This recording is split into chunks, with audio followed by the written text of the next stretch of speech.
Well, today's episode is going to be a bit shorter with only two reviews. We only have ChocoPro 297 with three matches. We had a three-way match and two tag team matches. Then, of course, we got CML with more of Fantastic Mania. As you know, they are been doing a tournament involving a tag team wrestling stuff. So that ends on this particular day. And of course, we got some news updates to tell what's been going on in the world of pro wrestling. So, let's get ready for another episode of Deleted Wrestle Zone.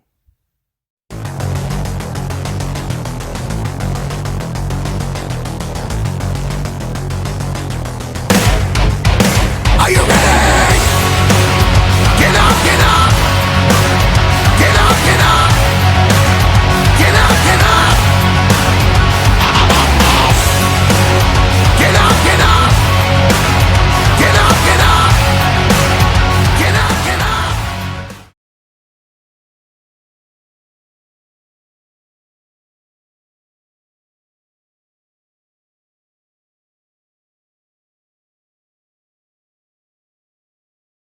Welcome everybody to Deleted Wrestle Zone, all things that is pro wrestling with AEW, NXT, New Japan Pro Wrestling, Impact Wrestling, the National Wrestling Alliance, various promotions, wrestlers, matches, and championships.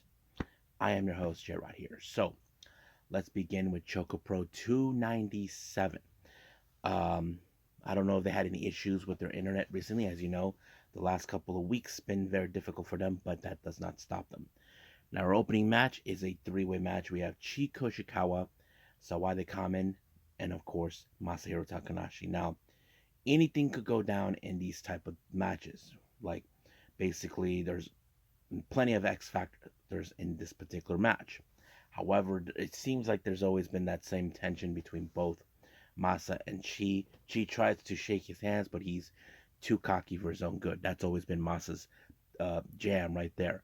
However, there's many ways this could end. Either one takes out the other, and they try to take advantage of the opportunity. That's always been one of the things. But however, that wasn't the case. Somehow, some way, both Chi and Masa pin Sawade Kamen and making them as double winners. And I'm sure uh, Masa does not take this kindly because he felt he should be solely the winner. But since Mei Suruga was the referee, she saw in her own eyes it was a double pinfall under one man and ended in that way. Now, our next match we have Ken Oka once again thinking he is Mei Suruga, being the Big Apple all in red. He teams up with Prominence's very own Mochi Natsumi. They take on Black Komanachi, Tokiko Kirihara, and Antonio Honda. Now, this was a very interesting match. Now, keep in mind, we know how strong, how Black Komanachi can find ways to pick up a good win by playing some dirty tricks, a little bit of tactics that could help them win. But in this case, they're dealing with two of the most well recognized wrestlers in Japan. I'm talking about Ken Oka, who is the founder of Gambari Pro, and Mochi Natsumi, who is a member of one of the most um, dangerous groups, Prominence. But it's a pretty good match. However, you probably thought that, oh, their weaponry, like the fans, would work. It did not. However, in this case, Ken Oka, who thinks he is Mei Suruga, decided to pull one of her moves to pick up the win. I'm not sure how Mei Suruga would feel about that, but it was effective. But Antonio Honda in the post match was not a happy camper, so he attacked Ken Oka with the fan, teaching him a lesson that they will not take this kindly. I wouldn't be surprised if there's going to be a rematch down the line. So we'll just wait and see. Now, our main event, we have Gaio Hawks and Rekka taking on the Best Bros. I have to say, fantastic match. I love this particular match because, in a way, there's some good spots. Try to break up the pinfall, everything you probably hope for. But there was a moment where Gaia almost messed up the ceiling of the room, but luckily they were able to take care of that completely. But it was, of course, the Dolphin Press by Mei Suruga that picked up the win. The put away Gaia, but allowing Balinaki to pick up the pinfall, giving the Best Bros the win. Now, Jonkin tournament, I did not expect a whole lot who was going to win, but it was Mei Shruga who all got all the way. But there was one obstacle she had to deal with, and that is, of course, the fake Mei Shruga, Ken Oka, who's been acting like that, and she got away with it. And of course, somehow, someway, Masa, who has been one of the top competitors in the Jonkin tournament, somehow lost. He normally beats her, but this time she got away with it. So, so it's pretty interesting. So Mei Sugar won the chocolate. Now I'm not sure there'll be more. They're going to continue more with their ChocoPro stuff next week, but there will be announcements soon enough until we hear from that. So let's move on to our last and final review: New Japan Pro Wrestling.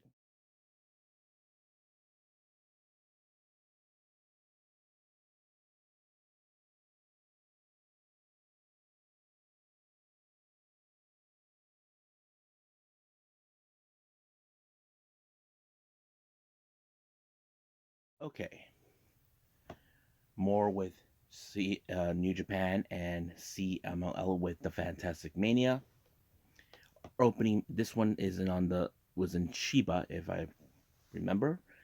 So opening match is Rohi Oiwa teaming up with Tiger Mask. However, the opponents is none other than the House of Torture member Show and of course Hijo de Villano third. Now remember, the last couple of events we've been seeing a bit of a feud between both Villano and Tiger Mask. Last time, of course, we saw that Tiger Mask was attacked as soon as the match was over. Villano being disrespectful, trying to show him who his daddy is. But this time, they had to play by every way possible not to lose. But the only X factor is, of course, is Show. Keep in mind, Show has been known to cut corners by using that stinky wrench of his in order to win, and that's exactly what happened. Villano provided the distraction to the referee, allowing for Show to apply the wrench into the face of Rohi Oiwa, then pick up the pinfall just like that. However, the feud between both Tiger Mask and Villano rages on. They try to take each other's mask off, but of course it became a 2-on-1 scenario. But basically, it's a direct message. This feud between Tiger Mask and Villano is far, far from over. Next match, we have Master Wato and Yo team and Okamura teaming up to take on Rusuke Taguchi, El Barbaro Cabanero, and of course the ace Hiroshi Tanahashi. I think this was a pretty good match. I think uh, I've seen how certain wrestlers can get along in various aspects.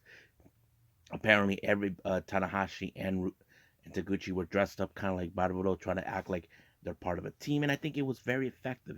Being a very effective team in this matter. But however, it was a very strong submission by Barbaro Oviatus Okamura to pick up a very strong win for his team.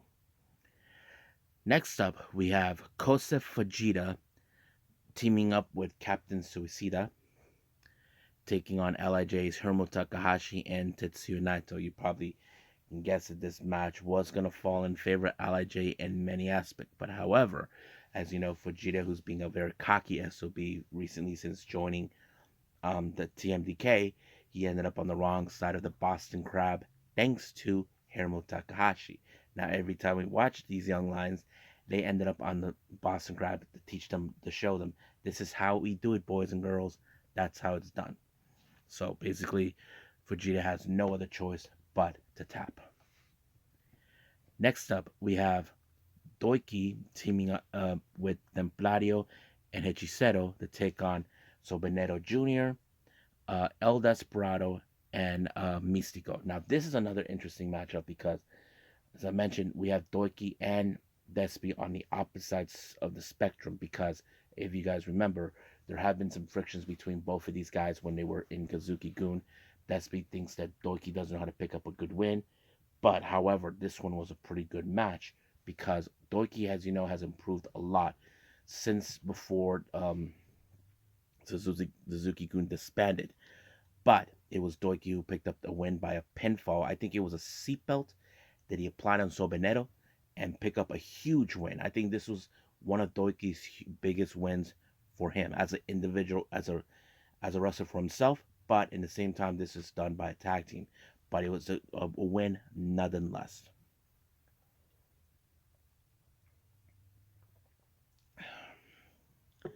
Next up, we have the who wins third place in this tournament that they set up for tag team. We have Rey Cometa and Dulce Gardenia taking on Magia Blanca and Volador Jr. I thought this match was pretty good. A lot of spots to enjoy. And I just didn't know how this was going to play out. But nonetheless, it was Magia who picked up the win onto to Cometa. It was like very, very impressive. So basically, Magia Blanca and Volador Jr. pick up their place. Now, our next match is, of course, the finals between both two teams. We have Atlantis Jr. and Ultimo Guerrero, known as Guerreros del Atlantida, taking on LIJ's Bushi and Titan. I have to say, was also a good match, but keep in mind, Titan and Atlantis Jr. are not in the same page. There have been noticed. I noticed like I don't know if there's some sort of feud that goes back all the way to CML. That is something I don't know yet. But nonetheless, it was Atlantis Jr. who picked up the win when he applied a frog splash onto Bushi to give his team the win, not to mention winning the tournament. So I thought it was a pretty good one, and I enjoyed it. But you can tell that this thing between both Atlantis Jr. and Titan is far from more. So I'll find out more what goes on, but we do continue with more on the Fantastica Mania, so that'll be on the next episode. So right now, let's move on to our final thing, news updates.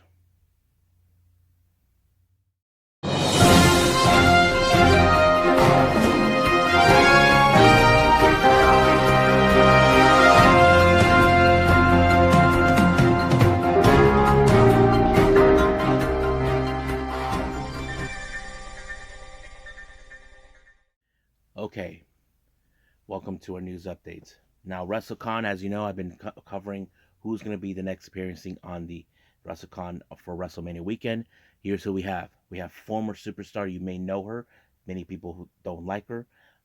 Summer Rae will be there. Then we have Zira will be there. Jasmine Allure, who had appeared mostly at Mission Pro Wrestling, and many others will be there. And of course, another some wrestler I know of, Heather Monroe. Interesting developments. This one was reported by Fightful Select.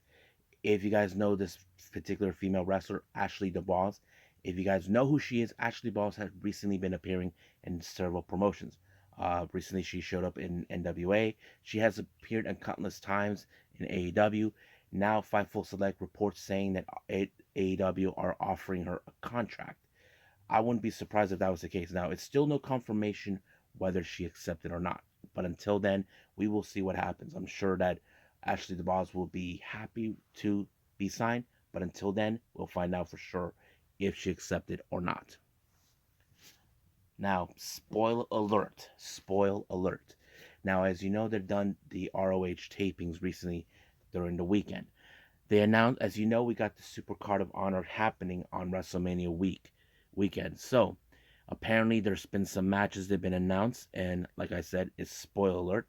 And I think I know exactly what these matches will lead to. So, basically, this is what I do know. Let me pull it up. There is Claudio Castagnoli versus Eddie Kingston, and I believe this one is for the Ring of Honor World Championship. Athena versus Yuka Sakazaki for the the Ring of Honor Women's Championship. Samoa Joe versus Mark Briscoe, the Ring of Honor World Television Championship. The Embassy versus Fox, Christian, and Metallic. I think this is for the Ring of Honor Six-Man Tag Team Championships. And finally, Wheeler Yuta versus Katsuyori Shibata. And I think this is for the Pure Championship.